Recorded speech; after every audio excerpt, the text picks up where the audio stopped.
Laurent Neumann, en regardant les extraits de ces derniers meetings, vous avez le sentiment que le premier tour va se jouer sur quoi? Le vote utile, voilà. Et pourquoi? Tout simplement parce que cette élection, elle est unique. On est à 3 jours du premier tour, il y a 4 candidats qui sont dans un mouchoir de poche. Normalement, le premier tour, c'est on choisit. On choisit le candidat que l'on préfère, les idées qu'on préfère, le programme qu'on préfère. Et au deuxième tour, en fonction des 2 qualifiés, on élimine celui qu'on aime le moins. Voilà, c'était ça normalement les élections. Cette fois-ci, parce qu'on est dans un mouchoir de poche sur 4 candidats, le vote utile peut jouer dans cette dernière ligne droite, au dernier moment, dans le secret de l'isoloir. C'est pour ça que dans cette dernière ligne droite, écoutez les discours des meetings. C'est pour cette raison-là que tous les candidats sont en train de se recentrer sur leurs fondamentaux. On droitise à fond chez Fillon ou chez Marine Le Pen. On en appelle aussi au vote utile chez certains. On attaque très très fort tous les adversaires en prenant soin de ne pas commettre la moindre erreur. Pourquoi? Parce que ce vote utile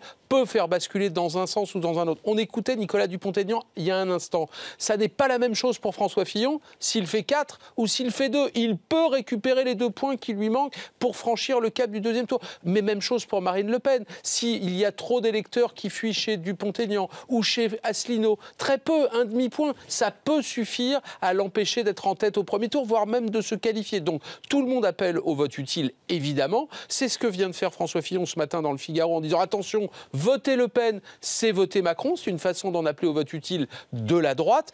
Ça a déjà fait une victime. La victime, elle s'appelle Benoît Hamon et ça dure déjà depuis plusieurs semaines. Ça peut en faire d'autres, les petits candidats, mais ça veut dire que ça va se jouer dans un mouchoir de poche, quoi qu'il arrive, parce que dans le secret de l'isoloir, on ne votera pas forcément par adhésion, mais pour empêcher un candidat ou 2 candidats d'accéder au deuxième tour. Voilà ce qui peut changer la donne.